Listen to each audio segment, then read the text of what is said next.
Hey there, it's Mandee Montana. Are you taking great care of your skin?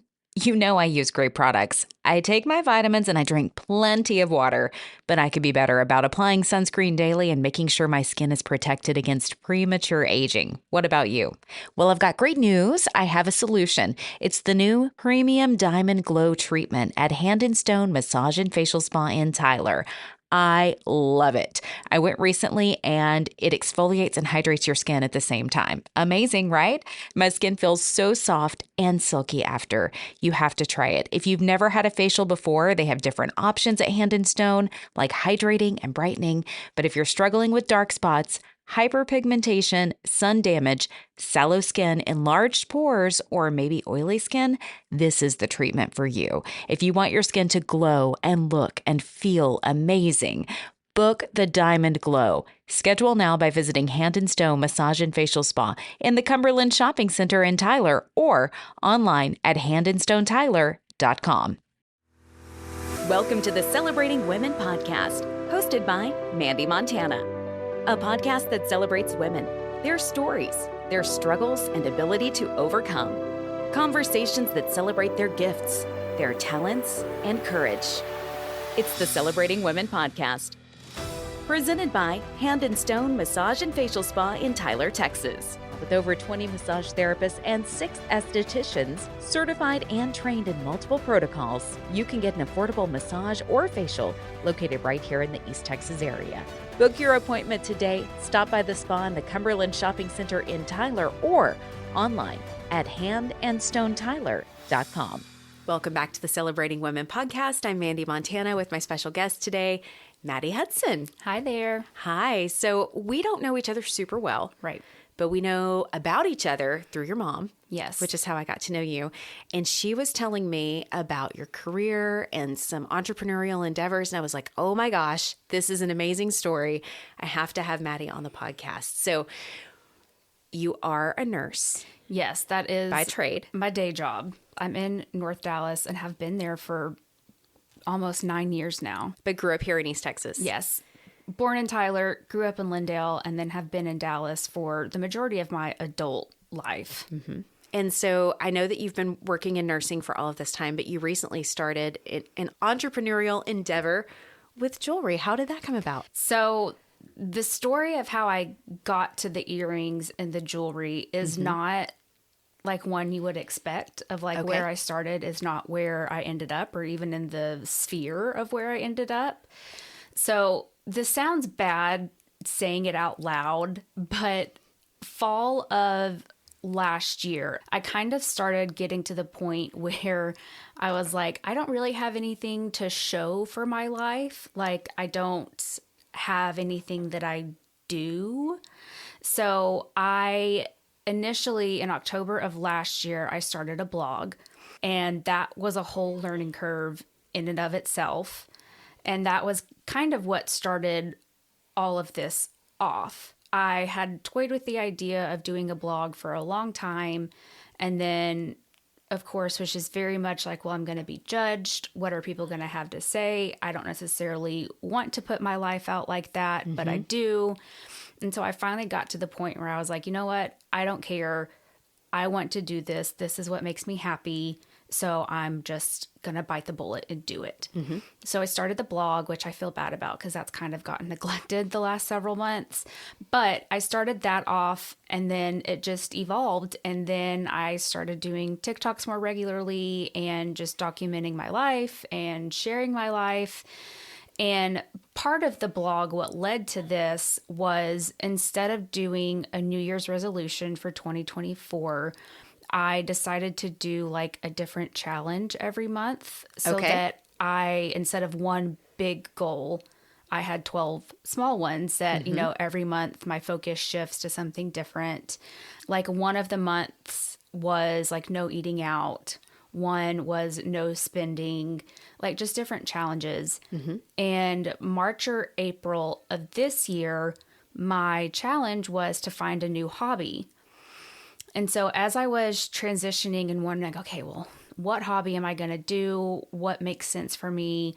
I stumbled across, tucked away in a back cabinet or closet of my apartment, was a polymer clay earring making kit from Michael's. It had the clay, you could make, a certain amount of earrings. It had the cutters, told you how to do it, like this little all-in-one kit. I remember buying this forever ago, thinking it sounded interesting, until I just got it out and started playing with it. And I liked it. I liked being able to work with my hands a little bit. And it just kind of evolved from there of, oh, this could be something that I could do. And I could sell these. It could be a little something on the side. And so I kept working with it, kept experimenting, kept playing with it, and then ultimately realized that I am good at it and I do enjoy it. So it started off as a weird, I don't have anything to show for my life, let me start a blog, to then like zigzagging its way to, oh, I found a hobby that not only makes me a little bit of extra money on the side, but that I enjoy doing. And it actually turns out I'm not half bad at. So I'm curious about your blog, not to go off on a tangent, but what topic did you start with on your blog?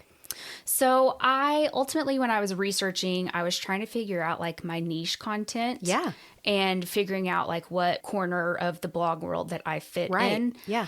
And to me, it made sense. I'm like, okay, well, what is the content that I like to follow along, read, take part of? I'm going to create the content that I like to consume. That makes sense. And so for me, that ended up being very lifestyle of, these are some of the skincare products that I like to use. These are some of the hair things that I like. These are some of the restaurants in Dallas that I really love.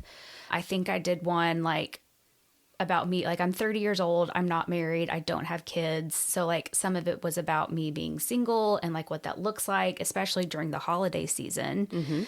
So it started off as just very much lifestyle as the umbrella, which I felt like gave me license to do a little bit of everything, which is ultimately what I wanted to do. Cause I'm like, there are so many things. I'm a girly girl. Like I like skincare and makeup and hair, and I like going out to eat, and I like shopping, and I like the occasional health and fitness stuff. And so I wanted to do something where I could kind of touch all of those different areas. So that was what it started out as. And it still technically is. Like I said, my poor little blog's gotten some, I haven't paid much attention to it the last few months. And I feel bad because I missed the 1 year anniversary in October. But that's what it started off as, which I do enjoy. So did your challenges kind of come from the blog too? Yes. Okay. So in December, late December, January, when I came up with the idea, I sat down and kind of mapped out what I wanted to do each month, and with my plan for the year, like what made sense. So I think April, either March, April, May, one of those was a no spend month for me, of like not spending excess on outside of like groceries, restocking. And like I'd planned it that way because that was also around the time I thought I was going to be moving. So it made sense if I'm having to spend money on moving and buying new stuff, then it kind of made sense to have a no spend challenge that month. And then one of the months was no eating out. And like, I think August, I did I didn't eat meat for the whole month, or that was the plan. And I'm like, well, it makes sense to not eat meat if it's going to be the hottest month of the year. So the challenges started just as something fun for me to do this year, give me something a little bit different to do each month, and challenge myself every month to do something new. And it's also content for your blog that you've already planned out for the year, right? Yes. Yeah. So it ended up being a win-win. And even like the earring stuff, the blog stuff, the TikTok stuff, like I do have a day job, a full-time job that I do enjoy, and I don't plan on giving up. So this was always just something to do on the side. And so I knew that it couldn't be something that took over my entire life. It just kind of had to flow in with it and add to it. Do you blog about your career at all? I don't. And that was a very clear distinction that I made early on. My mom likes to take a little bit of credit for this, because when I came out with the blog and kind of announced that I was doing it, she has always told me that she thought that I should, because I'm a nurse, that's my day job, and I did the NICU for about 5 years. And so she was of the mind that I should do some sort of a blog about being a nurse, but that idea just never really stuck with me or resonated with me. I think it was very important for me to have a life and an identity outside of what I do. Because I'm like, that's already what I have to do for my full-time job. I need something outside of that so that I can separate those two.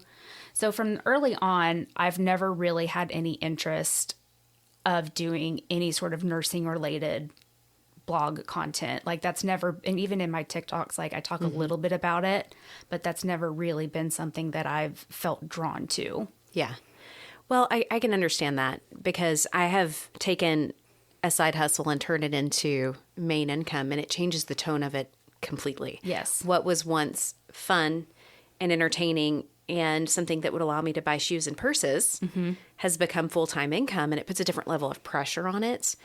And it becomes less fun. It becomes less fulfilling and more of like, oh, this is my safety net. This is my security. This is something I have to do versus something that I want to do. Yes. And that, I feel like that emotion is the piece that you were looking for. You were looking for fulfillment outside of your career, right? Yes. And even then, you know, being a nurse is not easy. And then doing the field that I did for so long is also not easy. It's very heavy mentally, emotionally, physically. And so I needed something outside of that helped me switch gears to where I could process a little bit, feel a little bit lighter, and that I wasn't just entrenched in that 24/7. I'm interested in the fact that you decided to pour yourself into something versus escaping. Because I think it's really easy for most people that are in a heavy job to just turn on Netflix and say, I'm going to peace out and I'm going to go binge watch, you know, whatever the latest trend is, Emily in Paris or whatever it is, you know, and just check out for a while, which I think we all need that. I'm not saying that's a bad thing at all. But I think there's a difference between someone who says, I'm going to go escape for a little while, but then I want to go pour myself into something. I want to create something. So when you got the polymer jewelry making kit out of the closet or the back cabinet where you found it, and you started playing with it, and you said you liked working with your hands, what was happening inside you, like emotionally, and like what connections did you start to form for yourself when you started creating and working with it? So something that I heard on a podcast a long time ago, I can't remember the name of the podcast, but I remember who they essentially were saying, like they were talking about like rest and about Sabbath. And something that stuck with me is they said that if you work with your mind to essentially rest with your hands, and if you work with your hands to rest with your mind. I've heard that before too. And so that was what it became for me of my job now that I've done for the last 4 years is a lot of reading. I read a lot. I look through a lot of stuff. It's very heavily thinking, thought-based, processing, reading. Like it's very mind heavy. And so I wanted something where I could turn my brain off and just work with my hands and play and create and get that creative outlet that I had been wanting. So for me, that's how the working with the clay, the playing with it, the cutting, like all that goes into making the jewelry, that was my way of resting my brain by working with my hands. I had a feeling you were going somewhere with that. I was starting to kind of pick up on that trend. So tell me about the first time that you got into the kit. What was that experience like? I actually went way back into my messages. The first pair that I ever made, I remember sending in the group chat to my mom and my sister, and I was so proud of them. I was so proud of the earrings, and I was like, look at what I just made. Like, I could do this, like, on the side. Like, this is so fun. I could do these and sell them. And like now looking back at that picture, I laugh at how bad they were. Oh. And I'm like, okay, that was sit down. Like they were okay. But they were very much a beginner. Sure. So that first time that I worked with it, I obviously was a novice. I was a beginner, but I just enjoyed the process of being hands-on. It's like playing with Play-Doh, but then you have something beautiful at the end that you get to keep. Can you describe what those first earrings looked like? They were, I remember buying a couple things off Amazon. There was like a little wood post And I actually think I still have them somewhere. I'd have to dig for them, but I don't think I ever got rid of them. And it was like this pink bottom clay part that I was so excited about, and it was just so cute. And there were just so many things on the internet that I could do with it. But they were just this cute little like wood and pink pair of earrings that I'm like, I would wear those. I would buy those. I would wear them. Have you worn them? No. Those particular pair of earrings have not seen the light of day. But I also did not get rid of them. I feel like at some point you should do something special with them. I need to find them because I think at one point I needed the wood post that I had used. I was like, well, I can take them off of that pair. And then I was like, no, but I can't. Like, it's the same thing as framing your first dollar on the wall. That's exactly what was going through my mind, was like either framing it or having your portrait made wearing them, you know, like doing something really beautiful to commemorate where you began. Yes. And like, even when I first started making earrings, like, I never, like the name, like the Hudson and Rose Design Co., like the name for that came months later. So I'm like, that's really where it all started. The name just came later. Of course, yeah. So I'm going to have to do something special with them. I just don't know what. So you made those. Did you immediately make another pair? Yes. Okay. So how many did you make when you were first beginning? Like, you were just playing, Yes. essentially. Yeah. Immediately, I was like, where can I get more? How do I get more? What do I get?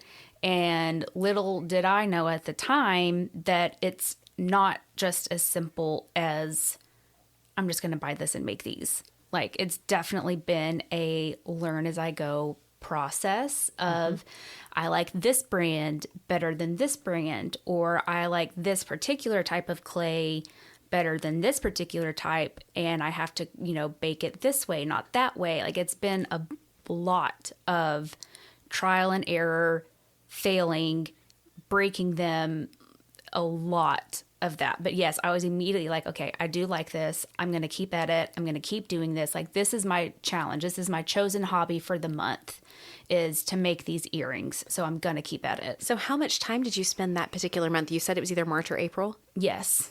I would have to look back, but it was either March or April. And it really depends because, like, I have a full-time day job where I have my 8 to 5.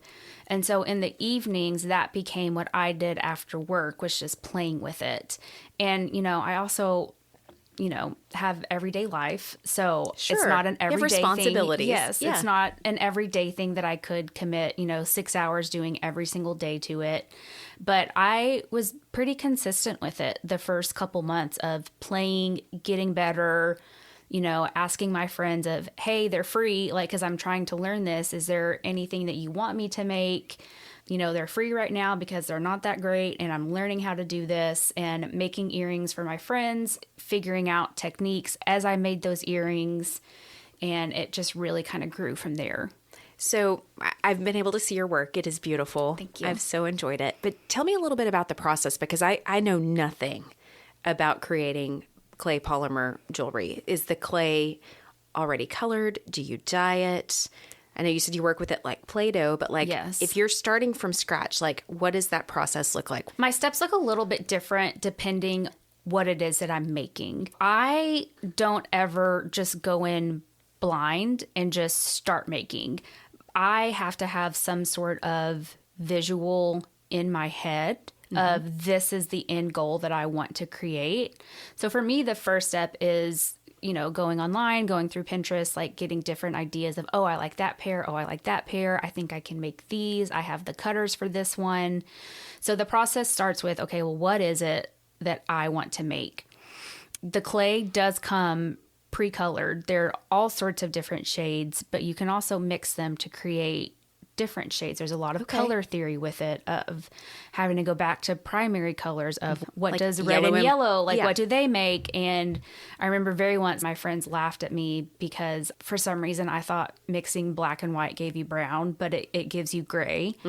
So like having to remember, you know, back to very, very basic, well, what do these colors make? And then just playing around with it of, if I do this much black and this much white, but this much yellow, like what color do I get in the end? And just playing with it. And that's how I've gotten some of my favorite shades of earrings that I have, is just truly mixing leftover bits and seeing what the end result is. Fun. So it's picking out clay, and then it's working with it, like you do have to condition the clay a lot, which does look like rolling it into a ball. And what I figured out early on was, how do I get it all one, like, even width? Like where the clay is perfectly even and smooth throughout. Mm-hmm. And then as I started researching, it was, I need a pasta roller. Yes. So that's what I have. It's a specific for clay, but it's the same thing where I run it through like a sheet of pasta and crank it to where it has it all smooth and flat. So I figured that out early on of, that's how I get the clay to be an even slab for me to work with. Mm-hmm. So then I condition it. Like I have to roll it through there like 20 different times. Like I have to get the air out so that it bakes properly. And then I have to make sure that it's smooth across and that there's no funky lines.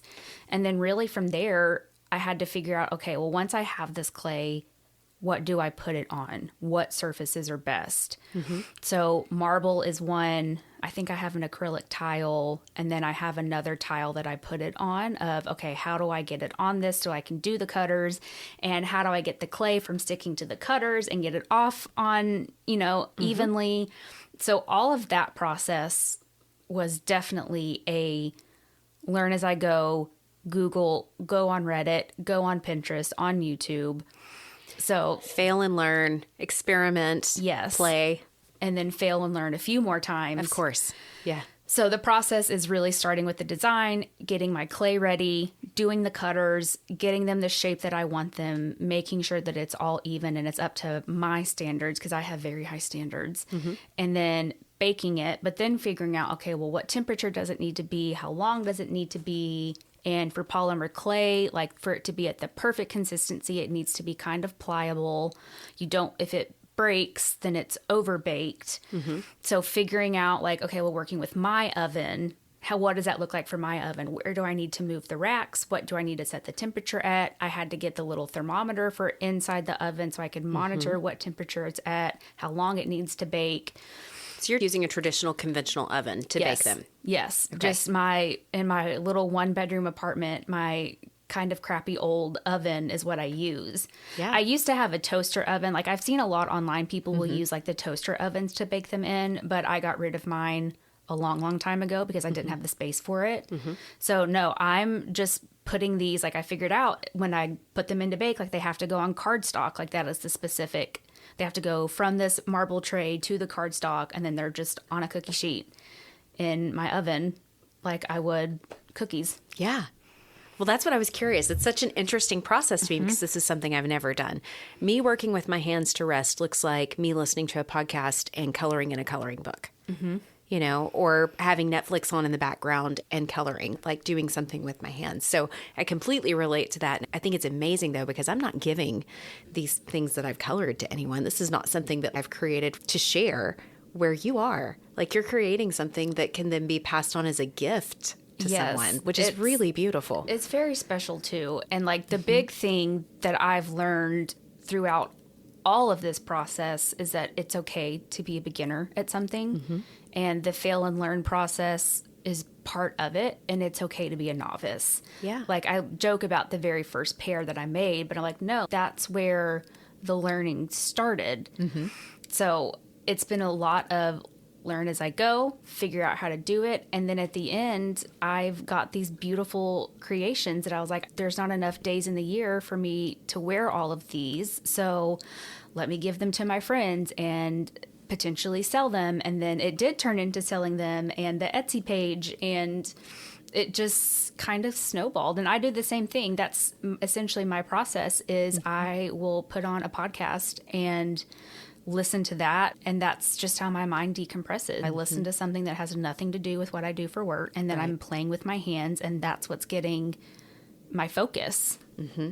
I have a tendency to walk too. So like for exercise, but also like I'll escape into a podcast or a book and have that kind of, it's not really rest, but it's kind of rest. It's almost meditative sometimes if I'm not going very fast. So I just relate to so much of what you're saying. So fill in some gaps for me here. So you started this last spring. Mm-hmm. So you're several months into it. Yes. This happened quickly. Yes. At what point was it just a few months in that you started saying, oh, wow, I've created all of this. I need to start sharing it because I can't wear all of them.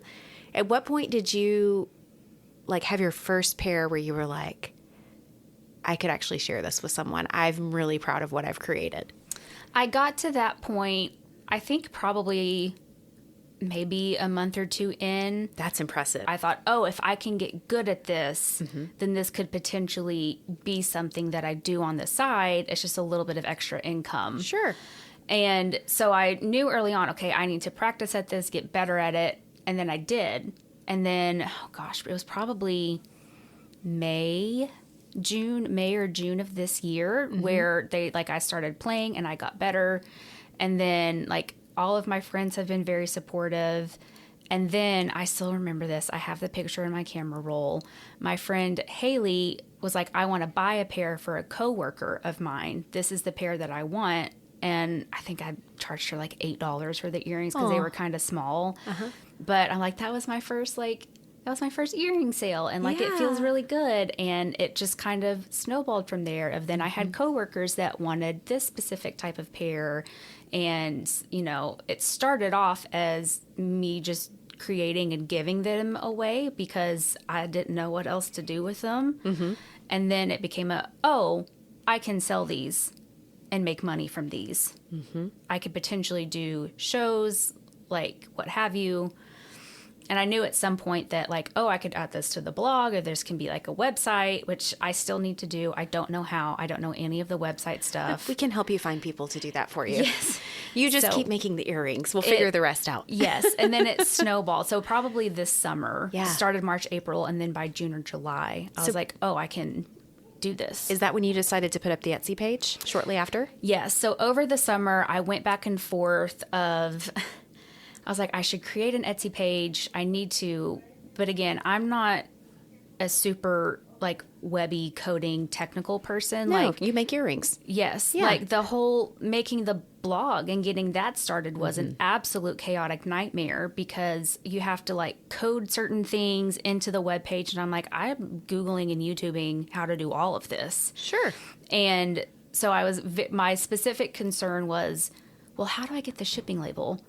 And like, how does that process work? Of how do I mail it? How do I do that? Yeah. And thankfully, I had a friend that a long time ago had an Etsy page, and she explained the process to me.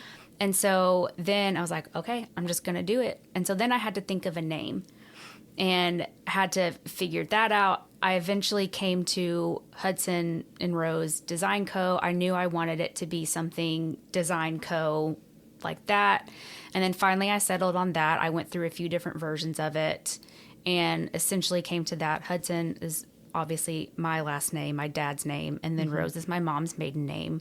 So in my mind, I'm like, these are kind of the two halves that make me whole, is the Hudson and Rose. And so the Hudson and Rose Design Co. was then created, and I got the Etsy page started. I figured out what I needed to buy on Amazon. I was like, okay, I need a label printer. I need to get labels for it. I need to go through this Etsy seller page and figure that app out of how do I post the earrings. And the posting part, the Etsy part, is also another big learning curve that I wasn't expecting, because what I didn't know and that I had to learn the hard way was it's not just I post a picture and describe it. I have to put how much the package weighs, what size it is, what materials it's made of. I have to give a description. I have to give tags. I have to do materials. Like there's all this backlogging part of it that you don't see. Like when you just go on there, you just see the earrings. But it's not just that of I have to take pictures of them. How do I display them? They have to be good pictures. I have to have multiple. And then I have to go through the posting it on the page and then deciding on a price. So when the Etsy shop got created, it was a lot of fail, learn as I go, get better at it, figure the picture part out, all while still making earrings, trying to get better at that skill. So you had lots of challenges along the way, which I think is so relatable for most people, especially if they're doing something that's out of their comfort zone or entrepreneurial. What was driving you to help you get through these challenges? Because it sounds like you just got resourceful and got it done, but not everybody's willing to do that, Maddie. Some people hit these walls and they're like, well, I don't know how to do Etsy. I'm not going to do it. So what's pulling you through to make you want to overcome the tough stuff? I think for me, it was picturing the outcome. Okay. Of what do I want this to look a year from now, 5 years from now. I knew what I was working towards and what I would like for it to look like. Mm-hmm. And so I kind of kept that in mind of, well, if I want it to potentially be this one day, then this is kind of a stepping stone of I have to do this to get there. Mm-hmm. And so that became the goal for me is if this is the outcome that I want, how do I get there? And just continually taking the steps to get there. What does that goal look like for you? What is currently, because I realize that can evolve and change, and it probably should. But as you're getting started and you're putting the Etsy page together, what is that outcome that you're working towards? Have you arrived there and set a new goal, or are we still working towards this outcome? The outcome has changed a few times. I've said this from the start, like the earring thing is a hobby for me. I've never intended for this to take over and become my full-time source of income because of the, like you said earlier, it changes when it does become your full-time source of whatever you're doing, it changes. And so by me keeping this as a hobby and just something I do on the side, it's still fun for me. And that's what I've always wanted it to be of, I'm not looking for this to be my full-time business or for this to become some sort of mega corporation type deal. You're not planning to be the next Kendra Scott. Yeah, no. Yeah. I'm like, I have a full-time job with a degree that I worked very hard for that I do enjoy. So this is just something that's fun for me. And now over the months, like that outcome and that visual that I'm working towards has changed a little bit. And I'm still getting there. Ultimately, I think my most immediate goal is figuring out the website thing of how do I figure out how to get these on my website so that I can sell them off the website. Because even like with the market a couple weeks ago, posting that was probably the biggest response that I've gotten about my earrings, because I did post about them earlier and got a little bit of a, oh, yay, that's so exciting. But then with this previous one, it was, well, where can I buy them? What is your website? How can I get them? And I was like, oh, I probably should have thought of that before I advertised these for sale. I neglected that step. But again, it's just another lesson learned. You're learning about your demand and how people want to buy from you. Yes, and which is ultimately what I did of here's my Instagram page, here's my Etsy shop. This is how you can order them. If you see a pair that you like, I do custom orders. Just let me know. So that's ultimately the next step for me that I'm working towards is figuring out how to get them on the website, continuing the Etsy page. I do have an Instagram that I need to get better about posting on. And then progressing from there of my goal for 2025 is to do more of like those pop-up markets where I can rent a booth and sell at these like shows. I'm like, that is something that I can do as it makes sense for me on my own time. I can do them as often as I can, as few and far between as I want to. So my immediate goal and outcome is getting them online on my blog, getting set up, continuing to make them, and figuring out, okay, well, where are these different pop-up markets and shows that I can do a booth at? Yeah. You enjoy people? I do. I worked retail for many, many years. I did throughout my last 2 years of high school, my first 2 years of college. I very briefly had a very, very part-time retail gig here in Dallas the last year or two. So retail is very much part of my backstory, and part of my skill set is working shows and working the floor and selling stuff and displaying, and which is fun to me. Like that part of it is It's fun also to me. creative. Yes. It's just another outlet of how do I display this? How do I set it up? That part is also fun to me. Working with your hands and then working with a different part of your brain, because relating to people and connecting is a different use of your mental capacity than reading and analyzing things in the hospital, right? Yes. So it's not necessarily rest, but it kind of is. It's Rest and play. It's resting the part of my brain that I need to do my job. Right. And it's exercising the part of my brain that I don't get to use in like a day-to-day capacity. I just think there's so much wisdom in that, Maddie. I know, did you say you're 30? Yes. I feel like I'm interested, and I can relate. I'm about 10 years older than you. I remember having some similar thoughts of like, what am I creating in this world? At that time, I was also single, had some cats, didn't know if I was going to be a mother or not. Exactly where I'm at right now. So I am now married, don't have children, but I'm still thinking about that. And I think most people do. And that's part of the reason I wanted you to tell your story is because I think it's a common thing for women, also men, but this is about women, to want to leave something, to create something and leave it behind, to have some kind of impact, on the world or within their community. And I think there are a fair amount of women that I think feel that through being a mother. Mm-hmm. I'm not going to have that experience. So the podcast for me is similar to that with you in that this is something that like I'm able to use a skill set that I enjoy. It's something that I learned that I was good at. Mm-hmm. And it's something that will maybe create some kind of legacy or help people. And I feel like it's something that like I get to give and share. And so that's how I did it.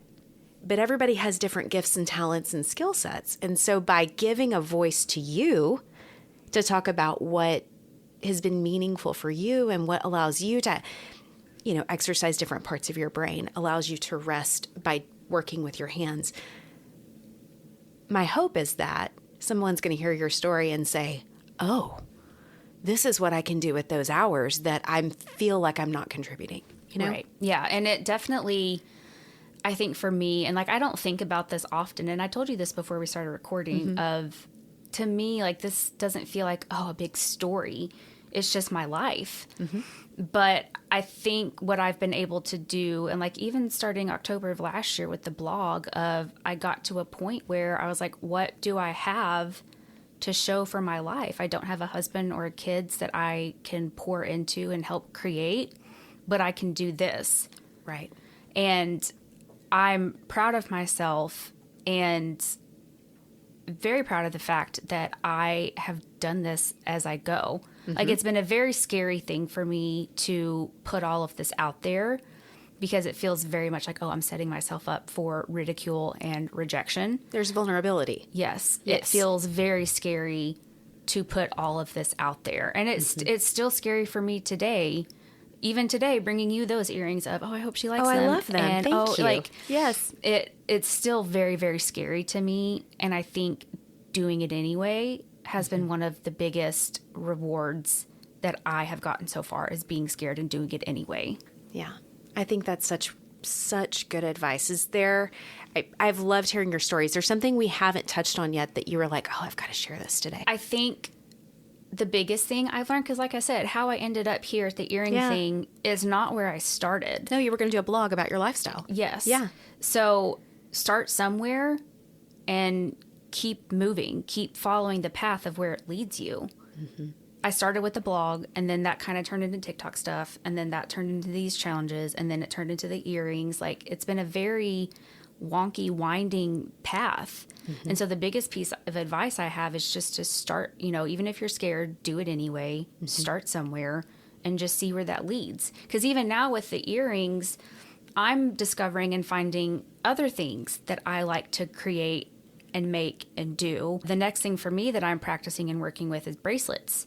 I'm very excited about this, but making bracelets, figuring out like what other things can I create and make that I would want to buy if I were a consumer. Because that's what it is for me. It was with the blog of, what do I like? Mm-hmm.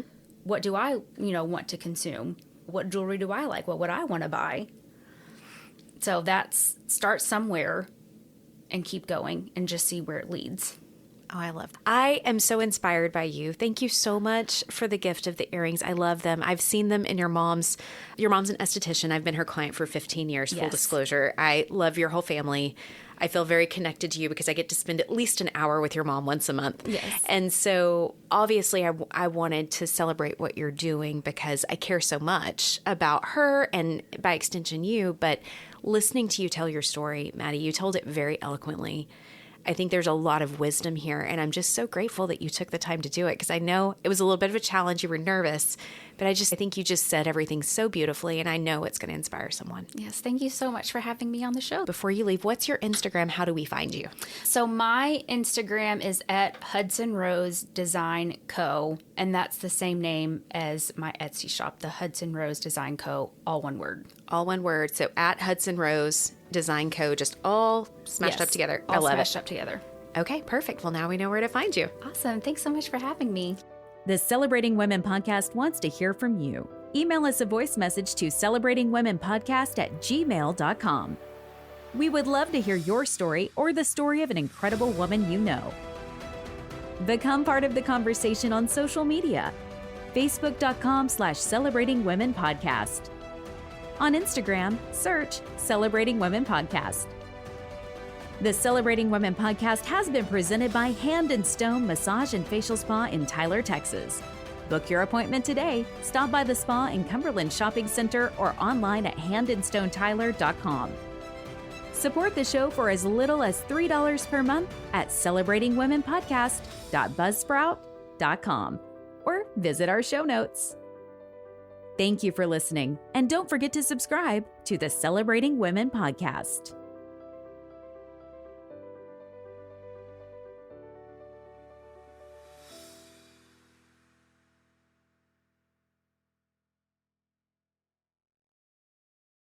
Hey guys, it's Mandee. Have you been struggling to lose those extra pounds? Oh, I know, I have totally been there. An extra, 15 to 20 pounds can totally creep up on you in perimenopause. Or at least it has with me, and I think I found it early. I hope it's not happening to you. But if it is, I've got the solution. You can lose up to 15 pounds in 8 days with an incredible product line that I found and I want to share with you. Get a custom product recommendation with a complimentary wellness screening in the show notes. Just click Zing with Mandee.